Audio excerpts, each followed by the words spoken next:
मैं रिक्वेस्ट करता हूँ वो आए और हमारे मौजूद प्रिंसिपल साहब यूनानी medical college from Poona please आए और हमारी गुड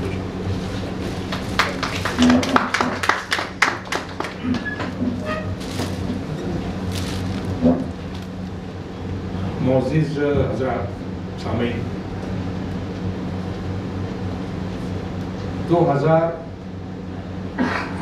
1998-99 से हम लोग प्रैक्टिस में हैं और 24 साल से ज़्यादा हो गए हमको प्रैक्टिस शुरू करते हुए। शुरू में हमने अपनी प्रैक्टिस को जो है जनरल प्रैक्टिस के तौर से शुरू किया था और कुछ साल के बाद फिर हमने कन्वर्ट किया यूनानी मेडिसिन यूनानी प्रैक्टिस की तरफ और तकरीबन 18-19 साल से हम लोग ने कुछ ना कुछ जो है ऑन्कोलॉजी पे काम शुरू किया था। बहुत यानी जिसको बोलते हैं ना कि पेशेंट आता तो हम उसको थोड़ा सा अच्छे से उसको ये करते ट्रीट करते कोशिश करते कि कुछ ना कुछ रिजल्ट आए और यानी हमारा जो तजुर्बा है ऑन्कोलॉजी पे काम करने का तकरीबन 18-19 साल का है। सबसे पहले तो यूनानी मेडिसिन का सबसे बड़ा मसला ये है कि बीओएमएस डॉक्टर्स यूनानी प्रैक्टिस नहीं करते, एलोपैथिक प्रैक्टिस करते। अब यूनानी प्रैक्टिस करेंगे उसके बाद ऑन्कोलॉजी या किसी सुपर स्पेशलिटी की तरफ जो है रुख करेंगे, ये बहुत जो है इम्प्रैक्टिकल बात लगती है।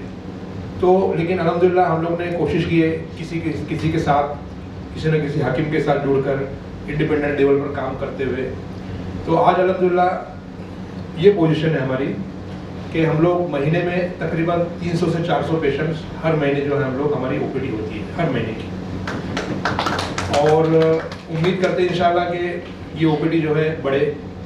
अभी मिसाल के तौर से तकरीबन 2 साल या 1 साल पहले जो रिजल्ट्स थे हमारे पास, 1 साल में वो रिजल्ट कई गुना बढ़ गए और 1 साल में अचानक नहीं बढ़ गए। ये सब पुरानी जो कड़ी है, कड़ी से कड़ी जुड़ते हुए जो है मामला यहाँ तक पहुँचा है।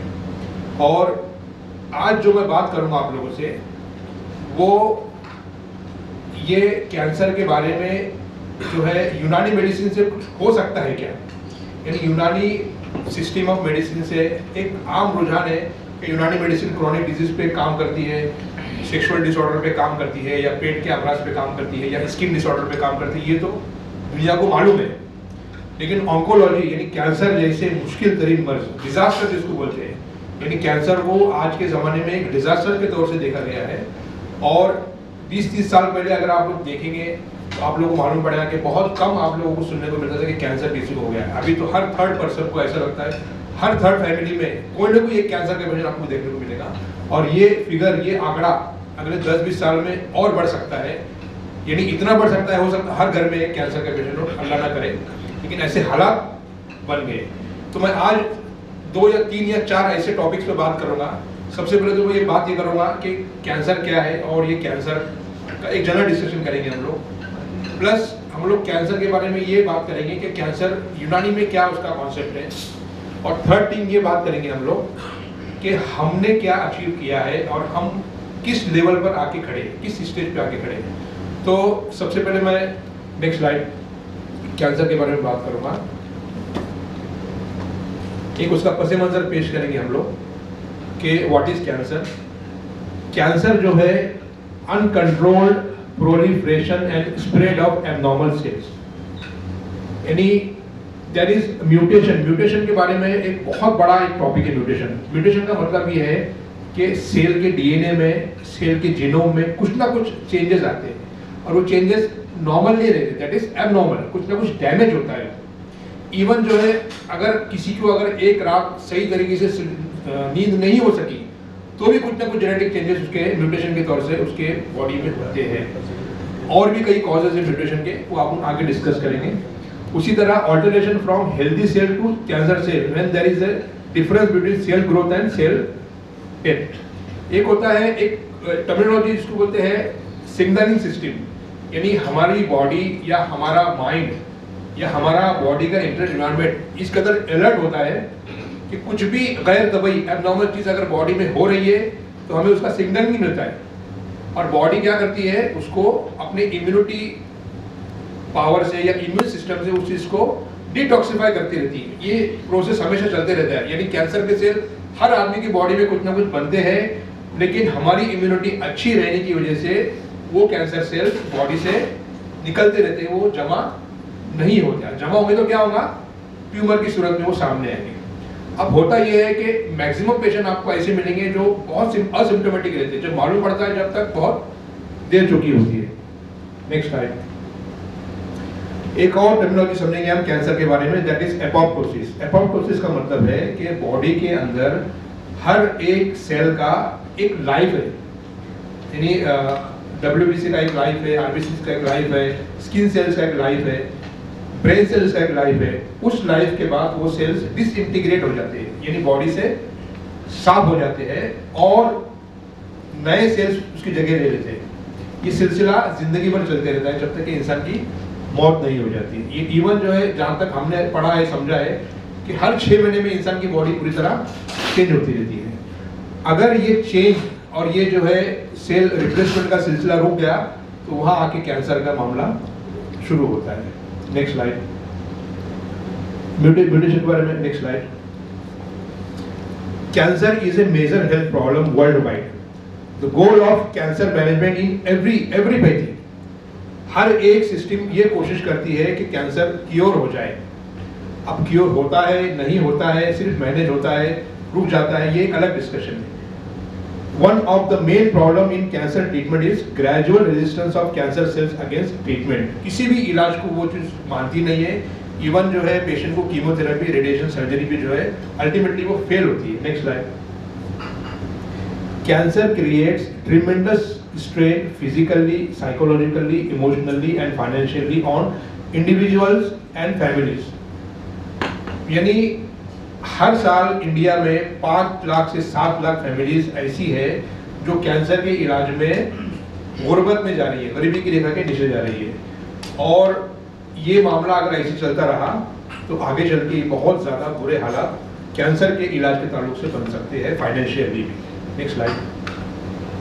कीमोथेरेपी के बारे में बहुत सारी कंट्रोवर्सी, मैं बहुत ज़्यादा किसी थेरेपी की या किसी इलाज की जो है अगेंस्ट में बात नहीं करूँगा। हर एक सिस्टम अपने तहत काम कर रहा है, लेकिन बहुत सारी कंट्रोवर्सी है कि क्या कीमोथेरेपी से वाकई में रिजल्ट आते हैं। बहुत सारे पेशेंट ऐसे हैं जिनकी बॉडी जो है कीमोथेरेपी को कोई रिस्पॉन्स नहीं देती है।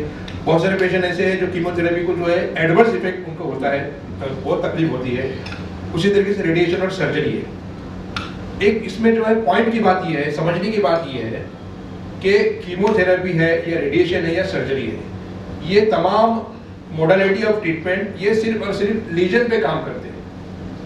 यानी जो लीजन है उसको ये खत्म करने के लिए ये दवाइयाँ या ये उसूल काम करते हैं। ये चीज़ें बॉडी को चेंज नहीं करती है, यानी हमारी बॉडी तो वही है जहाँ पर कैंसर ग्रो हुआ है। उसूल ये होना चाहिए कि कैंसर ट्यूमर का सेल्स जो है इलाज के जरिए खत्म हो और बॉडी में ऐसा माहौल बने कि दोबारा कैंसर ना हो। यही एक बहुत बड़ा जो है ड्रॉबैक है कीमो रेडिएशन सर्जरी का, कि पेशेंट को बार बार जो है कैंसर होता है क्योंकि उनकी बॉडी का इंटर एनवायरनमेंट बदला नहीं है, उनकी टेंडेंसी चेंज नहीं हुई है। तो हमें फोकस करना है कैंसर के इलाज में कि ये टेंडेंसी कैसे चेंज हो, लाइफस्टाइल चेंज करके, ग़िज़ाओं के जरिए, एक्सरसाइज के जरिए, यूनानी मेडिसिन के जरिए या कोई भी नेचुरल जो है फिनोमिना, नेचुरल थेरेपी के जरिए पेशेंट की बॉडी इस हालत में हो जाए कि उसको दोबारा कैंसर ना हो। Next slide. Other options of cancer treatment is palliative, यानी अल्टीमेटली क्या होता है कि जैसे टाटा हॉस्पिटल है, बड़े बड़े सेंटर्स है इंडिया में जहाँ पर कैंसर का इलाज होता है, वो कीमो रेडिएशन सर्जरी तक लोग करते हैं। सर्जरी और कीमो जितना उनको पेशेंट को जितना बॉडी उसको बर्दाश्त कर सकती है उतना करते हैं। उसके बाद फिर अल्टीमेटली वो ये बोलते हैं कि आपको जो है अभी घर जाना है और वो पेशेंट को रिजेक्ट कर देते हैं। अगर वो आप देखेंगे ऐसे पेशेंट की अगर आप तादाद देखेंगे तो लाखों की तादाद में ऐसे पेशेंट हैं जो घर में मौत का इंतजार कर रहे हैं। तो ऐसे लाखों पेशेंट को अगर हम लोग अपने तौर से किसी तरीके से हम पहुँच कर उनका इलाज कर सके तो उसमें से जो है कई पेशेंट ऐसे हैं जो उस चीज़ से बाहर आ सकते हैं या एटलीस्ट एक पीसफुल जो है उनकी डेथ हो सकती है, तकलीफ के बिना उनकी जो है आखिरी औकात गुजर सकते हैं। अब जो है all modern therapies have severe side effects, ये सब आप लोगों को मालूम है। Therefore the whole world is looking at alternative therapies like Unani and other system of medicine. आज भी जो है 80% पॉपुलेशन ऐसी है दुनिया में जो हर्बल मेडिसिन पे जो है निर्भर करती है, मुनसर करती है अपने इलाज के लिए, इवन इन कैंसर्स। इन लोग ढूंढते हैं, यानी मेरे अपनी प्रैक्टिस पे मैंने देखा पिछले 10-12 साल 15 साल की प्रैक्टिस में कि लोग ये तलाश करते हैं कि किसी तरीके से कीमो से बच जाए, क्योंकि कीमो के साइड इफेक्ट्स इतने होते हैं, बहुत पेनफुल होता है, तो वो यहाँ वहाँ ढूंढते हैं और अक्सर बेशतर उन लोगों को जो है निराशा हाथ में आती है कि बाबा सही आदमी नहीं मिला, ठीक है, रिजल्ट नहीं आया, हमारा वक्त निकल गया 3 महीने 4 महीने, अरे पेशेंट का भी बहुत ज़्यादा कॉम्प्लिकेशंस बढ़ गए। Next slide. Types of cancer के बारे में बात करूंगा मैं। Carcinoma, cancer that starts in epithelial cells, sarcomas, muscle bone tendon connective tissue का कैंसर, ल्यूकेमिया आप लोगों को मालूम है blood cancer, lymphomas lymphatic cells का कैंसर। तो कैंसर की दोस्तों अगर आप टाइप्स अगर देखेंगे तो सैकड़ों की तादाद में कैंसर के टाइप है। इवन आप ब्लड कैंसर को देखेंगे तो more than 200 types are there of blood cancer. हर एक सेल का अपना एक अलग कैंसर है, आरबीसी का अलग, डब्ल्यूसी का अलग, लिम्फोसाइट का अलग, टी सेल का अलग, इवन प्लाज्मा सेल का भी कैंसर है। तो अगर हम लोग अगर सही तरीके से अगर इस पर काम करना है तो बड़ी बड़ी इंस्टीट्यूट भी इसके लिए जो है काफ़ी नहीं है, एक बड़ा टीम वर्क है। लेकिन हम लोग अपने तौर से जो छोटी कोशिश कर रहे हैं, जो भी हमारे पास रिजल्ट आ रहे हैं, ये प्लस ही है, कुछ है नहीं, उसके मुकाबले में कुछ तो रिजल्ट अल्हम्दुलिल्लाह हम लोग दे ही रहे। Next slide. ये बहुत इंपॉर्टेंट टॉपिक है, इसके कॉजेज के बारे में।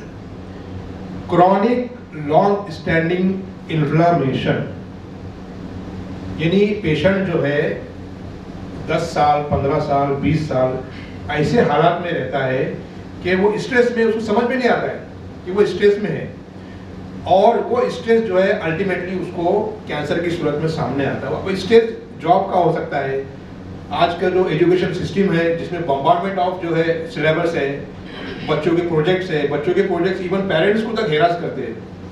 बच्चे तो होती ही है हेरास, और स्कूल के लाइफ से ही बच्चों को कैंसर का शायद हो सकता है शुरुआत हो चुकी होती है।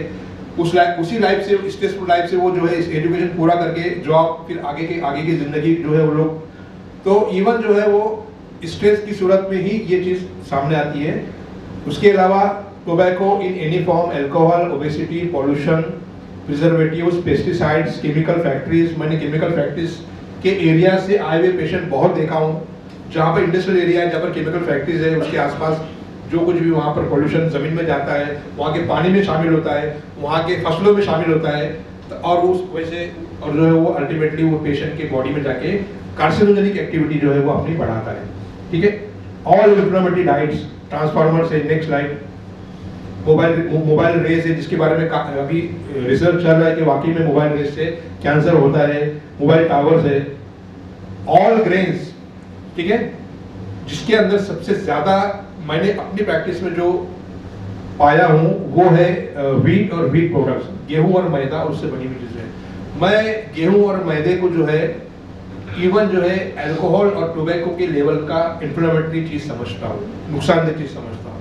मेरी अपनी एक रिसर्च है इस पे। हजारों पेशेंट को मैंने गेहूं मैदा मैंने बंद किया और उनकी लाइफ चेंज हो गई, वो बीमार होना भूल गए जनरल प्रैक्टिस के लिए, और कैंसर में तो रिजल्ट अल्हम्दुलिल्लाह है ही है। गेहूं मैदा और जवार बाजरा और चावल, ये 4 ग्रेन्स जब तक पेशेंट बंद नहीं करेगा कैंसर का, उसका कैंसर या तो ठीक नहीं हो सकता है, अगर किसी वजह से कीमो से थोड़ा फर्क भी पड़ा तो फिर वो रिकवर होना है। ऐसा हमारा 1000 बार का तजुर्बा है।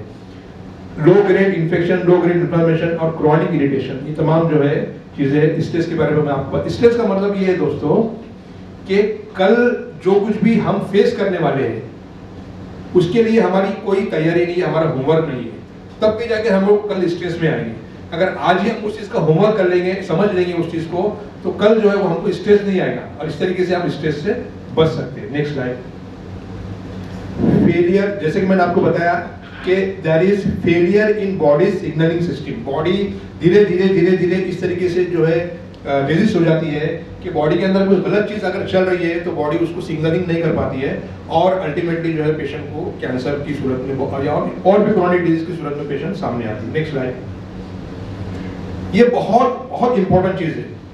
हमें यूनानी मेडिसिन को जो है हमने खुद और दुनिया ने अंडर एस्टिमेट किया है। यूनानी मेडिसिन का, यूनानी प्रैक्टिस का, यूनानी कॉन्सेप्ट का हम लोगों ने अंदाजा नहीं लगाया है कि कितनी बड़ी चीज है ये। अबू अली सीना की जो किताब है अल कानून फित तिब, 2000 साल तक वेस्टर्न कंट्रीज, यूरोपियन कंट्रीज के सिलेबस में थी, मेडिसिन के सिलेबस में थी, और उसको वो लोग रेफरेंस के तौर से उस बुक को इस्तेमाल करते थे। कितनी बड़ी बात है। और वो किताब यूनानी मेडिसिन की किताब थी। और आज जो है यूनानी सिस्टम और मेडिसिन को जो है सिर्फ और सिर्फ एशियन कंट्रीज में लोग जान रहे हैं, बाकी दुनिया ने इसको भुला दिया है। और इसका बहुत बहुत बड़ा जो है जिम्मेदारी हमारी अपनी खुद की बनती है, क्योंकि यूनानी प्रैक्टिस करने के बाद 1-2% लोग, 5% लोग यूनानी प्रैक्टिस करते हैं। तो the term cancer was used for the first time by Hippocrates, father of western medicine, who applied Greek word carcinoma and carcinos to describe tumor. Next slide. Biopsy की भी एक बहुत इंटरेस्टिंग हिस्ट्री है कि अबुल कासिम अल ज़हरावी, जो यूनानी के फर्स्ट और वर्ल्ड के यूनानी के फर्स्ट जो है एक सर्जन थे, उन्होंने फर्स्ट टाइम ब्रेस्ट कैंसर के लिए बायोप्सी का इस्तेमाल किया। ब्रेस्ट कैंसर की पहली सर्जरी अबू कासिम अल ज़हरावी ने की। अबुल कासिम अल ज़हरावी ने थायराइड नोडुल के टिश्यूज में से ब्लड निकाल के चेक किया। फर्स्ट बायोप्सी यूनानी सिस्टम मेडिसिन ने दिया है, और उसमें जो ब्लैक, उनको जो ब्लड दिखाई दिया, उसको उन्होंने सौदा से उसको मंसूब किया। He has done first surgery on cancer of breast. Next slide. अब यूनानी कॉन्सेप्ट जो है, हर एक यूनानी तबीब ने कैंसर को अपने तौर से डिस्क्राइब किया है। अक्सर और बेशर अतिबा ने ये बताया है कि there is coagulation of black bile, that is soda, और अपने तौर से उन्होंने डिस्क्राइब किया है। आज हम हमारी अपनी प्रैक्टिस में और आज जो है मॉडर्न ज़माने में हम लोग ये चीज़ देख रहे हैं कि हर मिजाज में कैंसर हो सकता है। मिजाज का ताल्लुक सिर्फ सौदा से नहीं है, हर मिजाज में कैंसर हो सकता है, प्रोवाइडेड उस मिजाज के पेशेंट की बॉडी में उस तरीके से जो है वो चीज़ें चेंज हो। 80% people all over the world use traditional medicine. अब यूनानी का जो रोल है, असबाब शिद्दत ज़रूरिया, बहुत बड़ा रोल है। रोल ऑफ इलाज बिल तदबीर, ये 2 पॉइंट आपसे थोड़ा डिस्कस करूंगा मैं। इलाज बिल असबाब शिद्दत ज़रूरिया का मतलब है कि पेशेंट का जो है नींद, पेशेंट का जागना, पेशेंट का बौल, पेशेंट का बराज, और पेशेंट का जो कुछ भी लाइफस्टाइल है, अगर वो सही तरीके से है तो उसको कैंसर नहीं हो सकता है। और कैंसर का पेशेंट अगर अपने असबाब शिद्दत ज़रूरिया को ठीक कर ले तो वो कैंसर, उसका ट्रीट होने में उसको हेल्प मिलती है।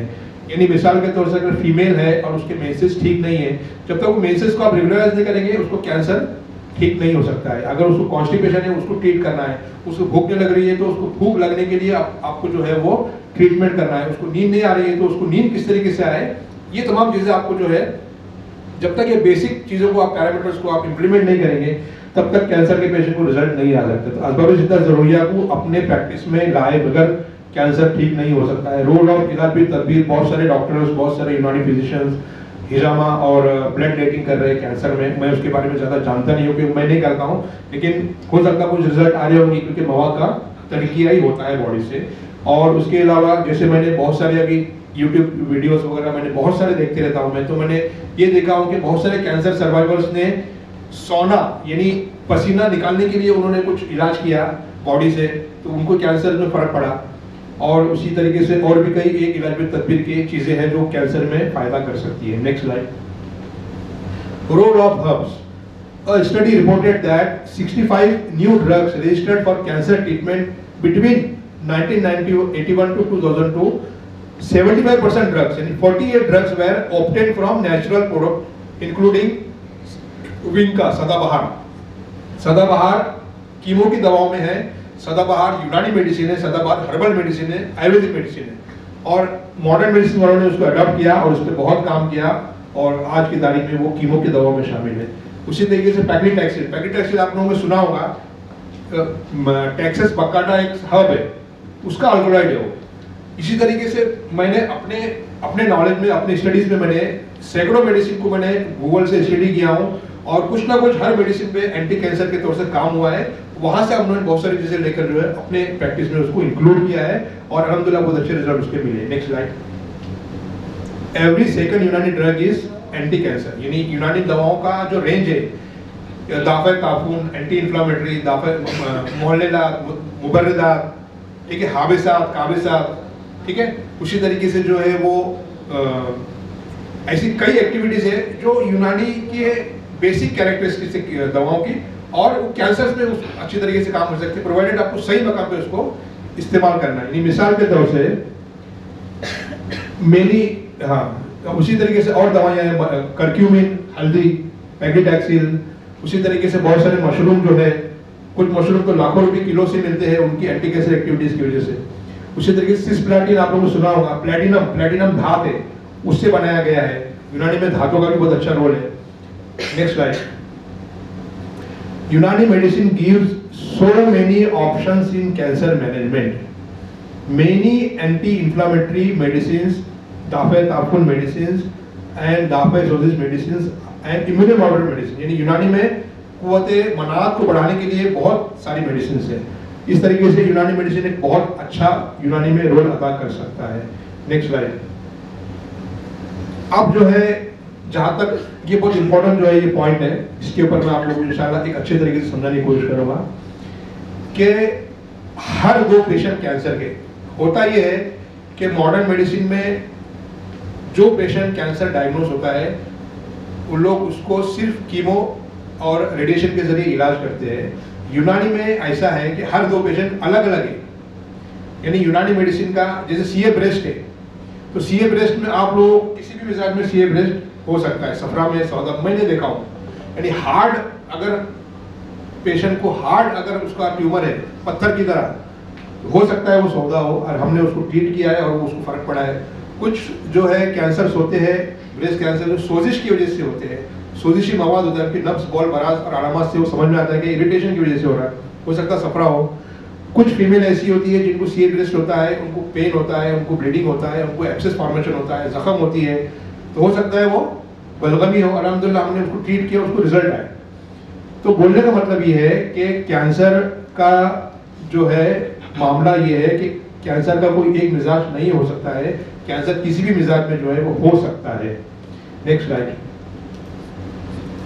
ट्यूमर, अभी जैसे मैंने आप लोगों को बताया अभी कि हर 2 पेशेंट अलग अलग होते हैं, तो हमने हमारे तरफ से जो काम किया है वो इस तरीके से किया है कि ट्यूमर का बिहेवियर क्या है। यानी आप लोग गौर देखोगे अपने अपने ऑब्जर्वेशन में, बहुत सारे पेशेंट ऐसे जिनको ट्यूमर शुरू हुआ, धीरे धीरे धीरे धीरे बहुत साल के बाद वो मेड्स में गया या उसकी साइज बढ़ी, तो हो सकता है उसका कुछ अलग बिहेवियर हो, कुछ अलग मिजाज हो। कुछ ट्यूमर ऐसे होते हैं, पेशेंट को आज डायग्नोस हुआ कि वो कैंसर है, 2 से 3 महीने में स्टेज 4 में चला गया, हो सकता है वो कुछ अलग बिहेवियर, कुछ अलग मिजाज का हो।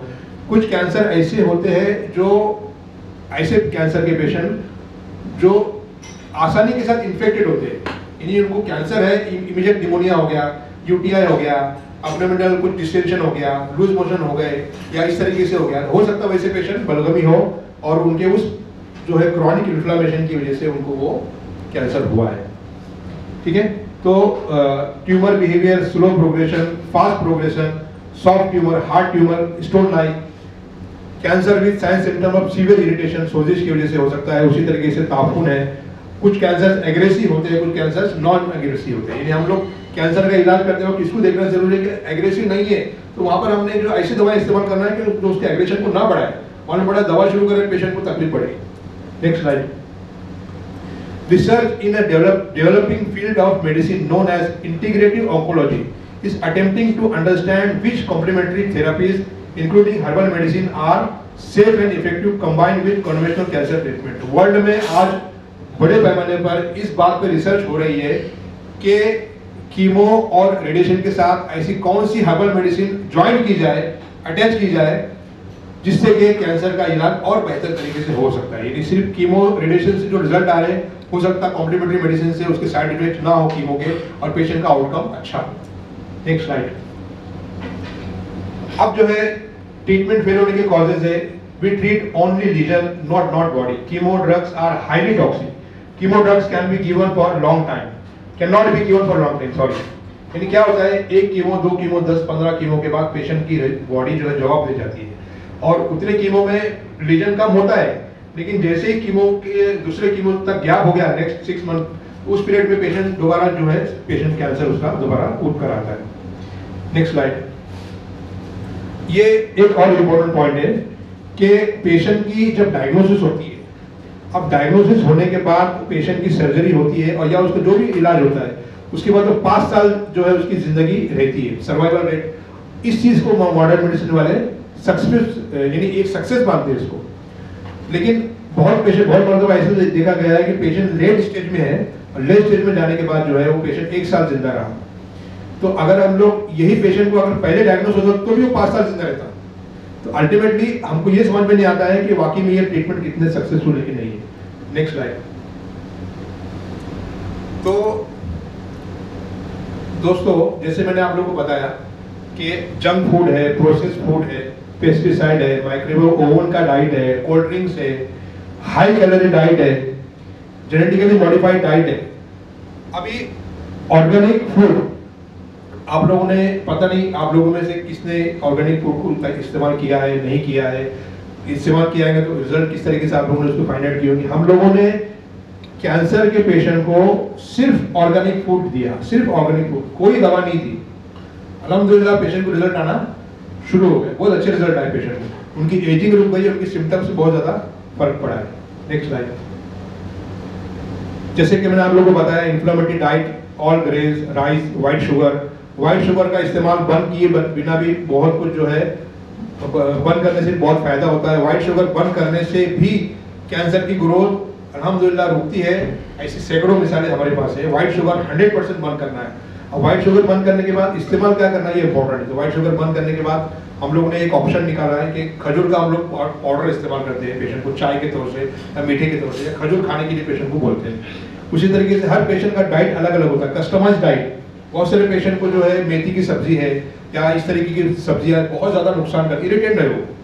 तो हमने एक ऐसा डाइट बनाया है कि जो मिसाल के तौर से सफरानी कैंसर के पेशेंट है तो उसको हम लोगों ने ऐसा डाइट बनाया है जो उसके सफरा की हिद्दत को कम करे, यानी पेशेंट के बदन में पानी की मिकदार को बढ़ाए। लौकी है, तुरई है, टिंडे है, ये डाइट ऐसा है जो बॉडी के अंदर हिद्दत को कम करता है। उसी तरीके से सौदावी पेशेंट को हमने पालक है, मेथी है, प्याज की पत्ती है, ग्रीन पीस है, चिकन अंडा है, ये डाइट जो है क्या करता है, तहलील को जल्दी बढ़ाता है, यानी सख्त मवाद को जो सख्त ट्यूमर को जो है वो डिजॉल्व करता है। उसी तरीके से बलगमी मिजाज के पेशेंट को ऐसी ग़िज़ा इस्तेमाल किए जो ताफुन को खत्म करे, जो मवाद को बढ़ने न दे। इस तरीके से कस्टमाइज्ड डाइट हम लोगों ने बनाया और हम इस पे काम कर रहे हैं। Next slide. फास्टिंग जो है पेशेंट को 24 आवर्स में 2 मरतबा खाना खाना है। 12 बजे पेशेंट अगर खाना खाता है, रात में 8 बजे खाना खाता है, तो 12 बजे खाना खाने के बाद रात में खाने से पहले अगर उसको भूख बहुत तेज लगती है तो भी पेशेंट ने खाना नहीं खाना है।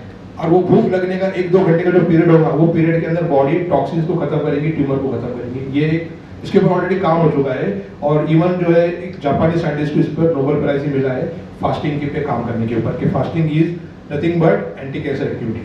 Next slide. जैसे कि मैंने आप लोगों को बताया कि कैंसर अलग अलग मिजाज में होता है। अभी मैं कुछ हमने जो काम किया है उसके बारे में बताना चाह रहा हूँ कि हमने अभी तक जो है हज़ारों पेशेंट को ट्रीट किया है। हज़ारों पेशेंट को ट्रीट करने का मतलब क्या है कि पेशेंट अगर आपके पास आ रहा है तो पेशेंट ठीक होकर जा रहा है ऐसा ज़रूरी नहीं है। पेशेंट आपके पास आ रहा है, अगर उसकी लाइफ साल 2 साल 6 महीने अगर बढ़ रही है, या वो जब तक जिंदा है, जब तक पेन फ्री है, वो पेन कम हो रहा है पेशेंट को, पेशेंट के सिम्टम्स कम हो रहे हैं, पेशेंट को जो है क्वालिटी ऑफ लाइफ इंप्रूव हो रही है, तो इसको भी इलाज ही बोलते हैं। ठीक है, यानी पेशेंट सोनोग्राफी नॉर्मल आ रही है, पेट स्कैन नॉर्मल आ रहा है, ये बहुत बात की चीज़ है। शुरू में तो पेशेंट को क्या होना चाहिए, रिलीफ मिलना चाहिए। तो इसको ट्रीटमेंट इस तरीके से भी आप ट्रीट कर सकते हैं पेशेंट को। एक पेशेंट है, अकोला के पेशेंट है, CA lungs, metastasis to brain का मेट्स खत्म हो गया, लंग में 2 लीजन थे, 1 लीजन खत्म हो गया 6 महीने में, अभी उसका इलाज चल रहा है। एक पेशेंट है डॉक्टर हीना की मदर गोरखपुर, उनका सीए सेल्युलर ग्लैंड और मेटास्टेसिस था। 1 साल 1.25 साल इलाज करने के बाद उन्होंने पिछले महीने रिपोर्ट भेजे, पेट स्कैन की, उनका कैंसर पूरी तरह ठीक हो गया है, उनका मेट्स खत्म हो चुका है, रिपोर्ट्स मेरे पास मौजूद है। एक पेशेंट है समीउल्लाह साहब बेंगलोर के, उनको सीए गॉलब्लैडर था। सीए गॉलब्लैडर जो है ये इंपॉर्टेंट चीज़ है, ये आप सब इंशाल्लाह आप इसके बाद आप लोग को समझ में आएगा कि हम लोग ने कहाँ तक जो है काम को आगे बढ़ाया है। तो इन हजरत का मसला ये था कि इनको सीए गॉलब्लैडर था और इनको 24 बिलिरुबिन था। 24 बिलिरुबिन का मतलब ये है कि पेशेंट का सर्जरी नहीं हो सकता है, क्योंकि सर्जरी के लायक भी नहीं है patient because of severe jaundice. हमने इलाज किए पेशेंट का 24 बिलिरुबिन से, पिछले 2 महीने पहले की रिपोर्ट है, अभी उनका बिलिरुबिन 0.75, फिर जो है 1 मरतबा और बिलिरुबिन 0.9 आया है। यानी इसका मतलब क्या है कि पेशेंट डिजीज फ्री हो गया, क्योंकि जब तक उसका ऑब्स्ट्रक्शन खत्म नहीं होगा तब तक उसको जॉन्डिस खत्म नहीं हो सकता है। ऑब्स्ट्रक्शन खत्म हो रहा है तो जॉन्डिस उसका क्लियर हो रहा है। आज ये नॉर्मल लाइफ जी रहे हैं अल्हम्दुलिल्लाह। इनका अभी इलाज भी शायद उन्होंने अभी बंद कर दिए, 2 महीने से तो आए नहीं है, अभी दुबई में है, ये मेरे कॉन्टेक्ट में। जॉन्डिस और सीए गॉलब्लैडर का ये एक नाता है कि ऑब्स्ट्रक्शन की वजह से जॉन्डिस होता है। तो मेरे पास 4 पेशेंट ऐसे हैं जो आपको प्रेजेंट कर सकता हो जिनको जॉन्डिस मेरे इलाज में महीने 2 महीने में ख़त्म हो गया और अल्हम्दुलिल्लाह वो काफ़ी हद तक उनको रिकवरी हो गई। एक पेशेंट है बबलू मुजावर, उसकी मदर, सीए गॉलब्लैडर, कुर्ची कर्नाटक के पेशेंट है। अप्रैल 2021 में इलाज शुरू किए थे।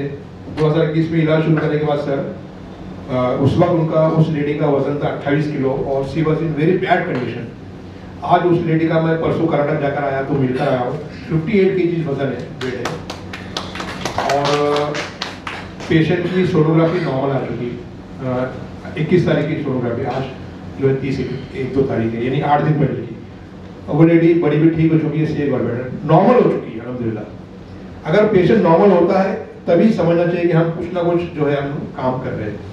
एक पेशेंट है, उसकी मदर का भी बॉम्बे में इलाज किए थे, जॉन्डिस उनका ठीक 11 उनका बिलिरुबिन था, अल्हम्दुलिल्लाह नॉर्मल पे आ गया था। रईसा भी कुरैशी, सीए गॉलब्लैडर, 3 महीने इलाज की उस लेडी ने। 4थे महीने में उसको फ़ोन करती बाबा मैं अच्छी हो गई हूँ, मुझको परहेज नहीं कर सकती, बोले मैं इलाज बंद कर रही हूँ। आज उसका इलाज बंद करके 3 साल हो गए, शी इज़ एब्सोल्युटली फाइन, मेरे कॉन्टैक्ट में है वो, और सोनोग्राफी वगैरह सब उसकी नॉर्मल आ चुकी है। Next slide. एक डॉक्टर साहब है औरंगाबाद के, सीए अपने ZBM के ही पढ़े, मेरे से जूनियर थे वो, उनको जॉन्डिस था, सीए लीवर था। 1 महीने में 3 दिन में उनका सर जॉन्डिस 16 से 1 पर आया था, 16 बिलिरुबिन से 1 पर आया था। लेकिन वो घर वालों की तरफ से क्या हुआ, कहीं लेकर चले गए, दोबारा आए नहीं, फिर वो पेशेंट की 3 महीने के बाद डेथ हो गई। लेकिन हमारे तरफ से हमने पेशेंट को नॉर्मल लेकर आ गए थे उसका बिलिरुबिन। एक पेशेंट है खुर्शीद भी, डॉक्टर साबिर साहब शायद इस लेक्चर में है नहीं, उनकी पेशेंट थी, 2 साल हमने ट्रीट किया, उसको स्टेज 4 कैंसर थी, आज से 7 साल पहले की बात है। 2 साल शी वॉज अलाइव, लेकिन किसी वजह से फिर वो वापस कॉम्प्लिकेटेड हो गई एंड शी इज नो मोर, लेकिन बहुत अच्छे रिजल्ट उसको आए थे। ठीक है, एक और है पेशेंट, एक डॉक्टर साहब है, अभी फिलहाल इनका इलाज चल रहा है, फिजियोथेरेपिस्ट है वो कोंडवा के, उनकी बीवी का इलाज स्टेज 4 है और अभी 4 महीने से उनका इलाज चल रहा है, शी इज स्टेबल। एक बॉम्बे के पेशेंट है, सीए ओरल कैविटी, वो ठीक हो चुकी है अल्हम्दुलिल्लाह। सारा पेशेंट है, सारा उसकी मदर गुजरात, सीए ब्रेस्ट, 6 महीने हो गए, शी इज डूइंग वेल, 80-90% उसकी रिकवरी हो चुकी है। और भी कई केसेस है, यानी अगर मैं बताना चाहूँगा तो 200 या 300 या 400 भी केसेस हो सकते हैं जिनको या तो पूरी तरह ठीक हो गए या काफ़ी हद तक उनकी रिकवरी हो गई है अल्हम्दुलिल्लाह। सीए थोराइड एक पेशेंट ठीक हो गया, सीए पैनक्रियाज एक पेशेंट रिकवर हो गया, एक पेशेंट है ल्यूकेमिया का, ब्लड कैंसर का, रतलाम के है वो, उनका 57,000 उनका WBC था, 8 दिन में 8,500 पे आया, यानी एकदम नॉर्मल पे आ गया, he is doing well. Next slide. Sarcomas, neuroendocrine tumours, ये तमाम 2-4 केसेस मेरे पास आ चुके हैं। मल्टीपल माइलोमा ट्रीट कर चुके हैं हम लोग। ब्रेन ट्यूमर अभी हमारे पास 3-4 पेशेंट चल रहे हैं। सीए कोलोन के बहुत सारे पेशेंट है, सीए रेक्टम चालू है, सीए टंग के बहुत सारे पेशेंट है, रीनल सेल कार्सिनोमा के बहुत सारे पेशेंट है, CA urinary bladder, CA urinary bladder 12-13 cases मेरे पास चल रहे हैं, सब के सब सेटल हो गए। उसमें से 8 से 9 केस सिर्फ राजस्थान के। उसी तरीके से जो है सेल्यूलर सीए के एक पेशेंट है जिसको हमने 13 साल ट्रीट किया, उसकी डेथ हो गई, लेकिन 13 साल उसकी लाइफ बढ़ गई। जब आई थी तब स्टेज 3 में थी वो। ठीक है, जर्म सेल ट्यूमर मेरा फुफुजात भाई है, 48 किलो वजन हो गया था, 5 सेंटीमीटर का ट्यूमर था। आज 1.5 साल के इलाज के बाद उसका ट्यूमर खत्म हो चुका है। कम से कम उसने इलाज बंद करके 2 साल हो गए और 2 साल में उसने 10 बार कम से कम सोनोग्राफी किया है, कि हमेशा सोनोग्राफी उसकी नींद आती है। Next slide. और भी कई पेशेंट है, तो इंशाल्लाह ये सब कंक्लूजन ये है कि बहुत सारे पेशेंट 2 साल, 1 साल, 3 साल, 2.5 साल अपने पास इलाज किए और काफ़ी रिकवरी हो गई। किसी वजह से वो आ नहीं सके, या उस ज़माने में शायद 2019, 2017 उतने अच्छे रिजल्ट नहीं थे। आज और बेटर रिजल्ट आते हैं अगर आज की तारीख में हमारे पास वो पेशेंट रहते। लेकिन जब भी हमारे पास ट्रीट किया उन्होंने पॉजिटिव उनके रिजल्ट आए और बहुत अच्छे तरीके से उन्होंने रिकवरी दी अपनी। Next slide. ठीक है, Mumbai case of CA liver, sonography clear हो गई। मुंबई केस ऑफ, मेरे पास सब रिपोर्ट्स है, सीए स्टमक सोनोग्राफी क्लियर हो गई। एक और पेशेंट है पुष्पा मेहत्रे, 2 साल उनका इलाज चला, बहुत अच्छे रिजल्ट आए थे मेरे पास। और ये रियाज चौधरी, मेरे चैनल पर इसका इंटरव्यू है, 1.5 साल इलाज किया इसने ओरल कैविटी का, और अभी उसका दवा भी बंद हो चुकी है और सी ओरल कैविटी उसका ट्रीट हो चुका है। Next slide. Shaukat Qureshi, she oral cavity, इलाज बंद हो गया, ठीक हो गया अल्हम्दुलिल्लाह। एक और पेशेंट है बॉम्बे के, 2 महीने में सर, 2 महीने के अंदर अंदर उसका ओरल कैविटी 90% रिकवर हो गया। कई ऐसे पेशेंट भी हैं जिनको ओरल कैविटी में रिजल्ट नहीं भी आया हमारे पास, ऐसे नहीं कि 100% रिजल्ट आ रहे, लेकिन मैक्सिमम पेशेंट को अल्हम्दुलिल्लाह रिजल्ट आ रहे हैं। ठीक है। डॉक्टर मिनाज का एक पेशेंट है ओरल कैविटी का, 1 साल इलाज किया और पेट स्कैन भी नॉर्मल है, सब चीजें नॉर्मल है पेशेंट की। ये बहुत इंटरेस्टिंग केस है। साजू सनी की मदर, सीए कॉक्सिक्स, बहुत रेयर, यानी टेल बोन का कैंसर। तो मैंने दवाइयाँ भेजा उसको, मेरे अपने तौर से समझ के कि बाबा हो सकता है बलगम विजार्ड की पेशेंट है कि 8 दिन के बाद फोन आया कि बाबा कोई रिजल्ट नहीं है, बहुत पेन हो रहा है। फौरी फिर मेरा अपना एक 6 सेंस जागा कि बाबा कुछ हो सकता है सफरा भी हो। मैंने सफरा भी किट भेजा, 4 दिन में वो पेशेंट चलने लगी और आज वो पेशेंट को 6 महीने हो गए, she is living her normal life. तो मतलब ये है कि वैरायटी ऑफ केसेस है मेरे पास, यानी एन नंबर ऑफ केसेस है। और हम लोग कोशिश, यानी ये मैं ये नहीं बोल रहा हूँ कि हमने कैंसर में सब कुछ अचीव कर लिया, लेकिन जितना अचीव किए ये एक अपने आप में एक बहुत बड़ी चीज है। नेक्स्ट स्लाइड, वापस पीछे जाओ। ये देखो, ये करंट केस है अभी, लंग कैंसर, बोपरी, डॉक्टर निसार का पेशेंट है। 15 दिन के अंदर अंदर उनका जो है ब्रेन का रीजन कम हो गया है 50%, सिर्फ 15 दिन हुए कल। Next slide. न्यूरोएंडोक्राइन ट्यूमर के 2-3 केस मेरे पास आए और ज़्यादा इलाज नहीं कर सके वो, लेकिन थोड़ा बहुत रिजल्ट उसमें भी आए मेरे पास। इंशाल्लाह हम कोशिश करेंगे अगले और अच्छी तरीके से उसको ट्रीट कर सके। Thank you very much. जज़ाकल्लाह। Any question? मैं ही बोलते चला गया हूँ। कोशिश है, कुछ क्वेश्चन है? ये जो बुक साहब, ये जो ट्रीटमेंट आप देते हो, जो फार्मूला, उससे जो बुक में कभी रेफरेंस माइक तो जाहिर सी बात है, उसका कुछ अगर अभी सर देखिए, मैं आपको बताता हूँ, यूनानी में एंटी इंफ्लामेटरी, मोहल्ले आराम, कई मेडिसिन है। और कैंसर जो है इंफ्लामेटरी डिसऑर्डर है, यानी कैंसर का जो शुरुआत होती है किसी ना किसी इंफ्लामेशन से ही होती है। शुरू में इंफ्लामेशन होता है जो आगे चल के कैंसर में चेंज होता है। तो हमें रेफरेंस मिल सकता है सर। अच्छा, एक और चीज, हम लोग जो है सिंगल ड्रग पे काम कर रहे हैं सर। नदीम है नहीं लेक्चर में, नहीं तो नदीम आपको अभी उसके मैं बता सकता था कि हमने 1 दवा 2 दवा के नुस्खे से काम शुरू किया है, यानी 10 दवाओं से 10 दवा का नुस्खा, और अजीब पता नहीं वो क्या क्या वो लोग नुस्खे जात बनाते हैं। बिल्कुल नहीं सर। अगर कोई एक दवा, उशबा है, उशबा को सिंगल ड्रग के तौर से इस्तेमाल करते हैं हम एंटी कैंसर। गुटकी है, सिंगल ड्रग इस्तेमाल करते हैं हम लोग सर। सदाबहार सिंगल ड्रग। ऐसे कई दवाएं हैं सर जो एंटी इंफ्लेमेटरी, एंटीबायोटिक और एंटी कैंसर एक्टिविटीज उनकी ऑलरेडी दूसरे पैथी वालों ने उस पर काम किए। यूनानी में नहीं हुआ है ज़्यादा काम, हमने उनसे रेफरेंस भी लिया इस तरीके से। ये जो दवाएं होती हैं जो सादा हो या प्रेस्क्रिप्शन शक्ल में, कैप्सूल फॉर्म, सारे कैप्सूल, टैबलेट और कैप्सूल फॉर्म, 1 mg का डोज है, खुराकें कम है, और हम लोग दवा 50% और ग़िज़ा 50%, इस तरीके से हम लोग काम करते हैं। यानी अगर पेशेंट ने अगर वीट और अनाज बंद नहीं किया, जवार, बाजरा, गेहूं, चावल, रिजल्ट नहीं आ सकते, या आएंगे तो बहुत कम रिजल्ट आएगा। उसके ऑप्शन में क्या देंगे? गेहूं बंद करें तो चावल खाएंगे? अगर नहीं, ओट्स में भी जो है ग्लूटीन रहता है। ओट्स और गेहूं एक जैसा है। हम लोग सर ये देते हैं, एक तो मकई का इस्तेमाल करते हैं, मकई की रोटी, राजगिरे की आटे की रोटी, एक पुट्टू बोल के एक अनाज आता है उसके आटे की रोटी, इस तरीके से सिंगाड़ा मालूम है, सिंगाड़े के आटे की रोटी। और हम लोग प्रोटीन डाइट पे बहुत फोकस करते हैं। प्रोटीन डाइट का मतलब क्या है? ये प्रोटीन के बगैर हीलिंग, अभी वेस्टर्न कंट्रीज वाले भी इस पे काम कर रहे हैं कि protein diet is a big revolution in future medicine. Combination में अगर डिजीज रहा, समझो किसी को सभी एक साथ दे, जैसे कुछ डाइट उसमें नहीं दे सकते, जैसे हाइपोथायराइड में नहीं दे सकते और सीए में वो देना है, तो फिर कैसा करें? नहीं, एक ही पेशेंट में दोनों डिजीज नहीं, वैसा नहीं रहता है। देखिए, बॉडी एक ही है, पेशेंट को जो कुछ भी डिजीजेस उसकी बॉडी में रहेगी वो एक ही मिजाज की तहत रहेगी। अलग अलग मिजाज नहीं हो सकता, यानी एक ही पेशेंट को सीए है, एक ही पेशेंट को हाइपोथायरायडिज्म है, डायबिटीज भी है, हाइपरटेंशन भी है, तो एक ही मिजाज के तहत रहेगा, अलग अलग मिजाज नहीं होता। जो दवाइयाँ हम लोग उस पेशेंट को या जो नुस्खे हमको तजवीज़ करेंगे उस पेशेंट को, वो उसकी पूरी बॉडी के लिए रहेगा। इवन डायबिटीज भी उससे रिकवर होगा, हाइपोथायरायडिज्म भी, कैंसर भी, पेन भी, उसका सब उसी से एक दूसरे से जुड़े हुए। मिजाज की पहले तशखीस करना पड़ेगी सबके। उसके बगैर तो देखिए, यूनानी का जो, मैं दोबारा आप लोगों से रिपीट कर रहा हूँ कि यूनानी मेडिसिन का कॉन्सेप्ट बहुत गहरा है। मैं आपको बोल रहा हूँ ना कि अभी जैसे एक वो सारा पेशेंट है, सारा की mother, she is stage 4 cancer of breast, even उसका रेक्टम तक वो चीज़ लीजन चला गया है, और वो कम से कम सुबह से लेकर शाम तक 20 मरतबा टॉयलेट में जाती है इरिटेशन की वजह से।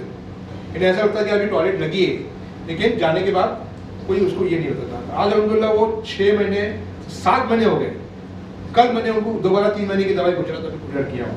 यानी कहीं तो अपन इस लेवल पे आए हैं कि पेशेंट जो है स्टेबल है। पेशेंट ने बोले हम कुछ चेक करना है, आप कर सकते हैं, सोनोग्राफी है व्हाटएवर, लेकिन उनकी दूसरी बेटी ने बताया कि बोले नो नीड, बोले क्या कर रहा है, बोले चलने दो, ठीक चल रहा है बोले मामला। तो रिपोर्ट्स का अपना एक इम्पोर्टेंस है, लेकिन पेशेंट अगर ठीक है तो पेशेंट की लाइफ अगर स्टेबल है तो there is no need to go investigation, क्योंकि इन्वेस्टिगेशन भी बहुत ज़्यादा कॉस्टली होते हैं, हर आदमी उसको जो है अफोर्ड नहीं कर पाता। ठीक है, अभी इवन जो है डॉक्टर नदीम का एक पेशेंट है, he was the case of prostate cancer, age 40 years, और सीवियर बर्निंग, यानी यूरिन ऐसा है कि सर वो बिस्तर पे ऐसा पड़ा हुआ है कि वो तड़प रहा है। नदीम से मेरा डिस्कशन, डॉक्टर नदीम के साथ पेशेंट मेरे पास वो लोग रेफर करते हैं डॉक्टर नदीम। हमने दवा भेजी सर, पेशेंट ने दवाई खाई रात में 1 डोज, दूसरे या तीसरे दिन वो चलने लगा मोहल्ले, यानी उसको पेन कम हो गया और काफी हद तक इन्फ्लेमेशन कम हो गया, और आज उसको 6 महीने हो गए sir, he is absolutely fine. 6 महीने में से उसने ज़्यादा 3 महीने दवा लिया होगा मेरी, 3 महीने से दवा भी नहीं ले रहा है, लेकिन मालूम है कि ही इज गुड, यानी चल रहा है। अगर उसको कॉम्प्लिकेशन होते कुछ होता है तो उसका मसला, क्योंकि उसने ट्रीटमेंट कंटिन्यू नहीं किया है ऐसा। और वो इवन जो मैं आपको कुर्ची की पेशेंट बता रहा हूँ, वो ओल्ड लेडी का मेरे पास पूरे पिक्स है, बिस्तर बेड रिटर्न है, वही पिक्स है मेरे पास, 28 किलो वजन, और 3-4 दिन के बाद वो पूरे घर का काम कर रही है। यानी 4 दिन की दवाओं में सर वो लेडी नॉर्मल हो गई, लीजन कम होगा जब होगा, लेकिन शी इज उठ के बैठ गई, हो बिस्तर छोड़ दिया उन्होंने, she was in very bad condition. Any question madam? Sir, patient को यूनानी कंसेप्ट से डायग्नोस कैसे करेंगे कि ये कैंसर का पेशेंट है? देखिए, एलोपैथी वाले बायोप्सी करते हैं, हाँ, ये करते हैं, तो अभी मैं आपको बताता हूँ, मेरा अपना एक मुशाहिदा है, मेरा अपना एक तजुर्बा है, मेरा अपना जो पेशेंट का जो मेरा एक्सपीरियंसेस है कि 80% पेशेंट, कितना 80 तो नहीं 70% पेशेंट, 70% कैंसर बलगमी होते हैं। क्या होते हैं? बलगमी का मतलब क्या है कि उनकी बॉडी में कोई ना कोई इन्फेक्शन होता रहता है। यानी बलगमी मिजाज का मतलब ये है कि उनकी बॉडी इन्फेक्शन के लिए हमेशा तैयार है, यानी कोई ना कोई कोविड हो गया, निमोनिया हो गया, या यूटीआई हो गया, या फीमेल ने तो रिकरेंट ब्रेस्ट सेप्सिस हो रहे पेशेंट को, इसी तरीके से, और उसके साथ कैंसर है। तो जितने ऑर्गन के कैंसर है मैक्सिमम बलगमी है। अब माउथ कैंसर में ओरल कैविटी के जो कैंसर है बक्कल म्यूकोसा के, उसको मैंने देखा हूँ कि वो सौदा भी है। उसी तरीके से जो है कुछ कैंसर, कुछ टंग कैंसर, सर्वाइकल कैंसर, या कुछ लंग कैंसर, वो सफरा भी है, जहाँ पर सोजिश का बहुत ज़्यादा गलबा है, या सोजिश का बहुत ज़्यादा जो है वो डोमिनेंसी है ऐसा। इसके ऊपर जो है ना डॉक्टर आयशा, एक ही चीज़ है, हमने जितना काम कर लिए अल्हम्दुलिल्लाह, आगे भी इंशाल्लाह करेंगे। इसके ऊपर बाकायदा एक पूरा एक ये बैठना चाहिए, एक कमेटी और पैनल बैठना चाहिए, इसके ऊपर कोर्सेज शुरू होने चाहिए, स्पेशलिटी कोर्सेज, कि बाबा पीजी के बाद ऑन्कोलॉजी पे 1 साल 2 साल का पीजी कोर्स, उसमें फिर ओपीडीज है, आईपीडीज है, रिसर्च वर्क है। जैसे मैंने जितने मेरे पास अभी केसेस है, कम से कम 100 पे जो है रिसर्च पेपर, एक पेशेंट के ऊपर एक रिसर्च पेपर पब्लिश हो सकता है, लेकिन अभी मेरे पास उतना टाइम ही नहीं है। कोशिश कर रहा हूँ मैं, इंशाल्लाह कुछ ना कुछ इंशाल्लाह हो जाए बोल के। लेकिन अगर मैं इतने पेपर अगर मैं पब्लिश कर सकता, इसका मतलब कुछ ना कुछ तो वर्क हुआ है ना, with reports, with everything. Sir, thalassaemia पे आप कुछ बताएंगे? थैलेसीमिया भी यहाँ बहुत ज़्यादा स्प्रेड हुआ है पूरा। थैलेसीमिया के मैंने कुछ पेशेंट ट्रीट किया हूँ, हैदराबाद के यहाँ के अच्छे रिजल्ट है अल्हम्दुलिल्लाह। वो खैर उसका एक अलग डिस्कशन है। जी मैडम कुछ बोले थे आप? हाँ मुसफ़ियात भी मोहल्ले आराम रह सकती है ना मैडम। मुसफ़ियात का बहुत अच्छा रोल है, बलगमी कैंसर में बहुत अच्छा रोल है मुसफ़ियात का। अभी तो फिलहाल हम लोग सर क्रूड मेडिसिन पे काम कर रहे हैं, अभी अल्कोलेट पे आए नहीं है। अभी अल्कोलेट थोड़ा थोड़ा शुरू किया हम लोगों ने अभी, लेकिन कोई खास नहीं। जब उस पर आएंगे तो हो सकता है और अच्छे रिजल्ट आए अल्हम्दुलिल्लाह। Thank you.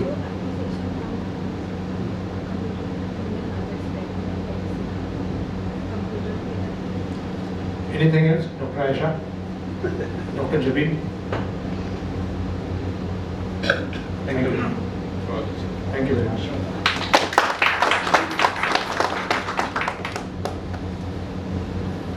जज़ाकल्लाह खैर आप सब लोगों के यहाँ पर आए, आपने अपना वक्त दिया और मेरा लेक्चर आप लोगों ने सुना, उसके लिए आप लोग का बहुत बहुत शुक्रिया।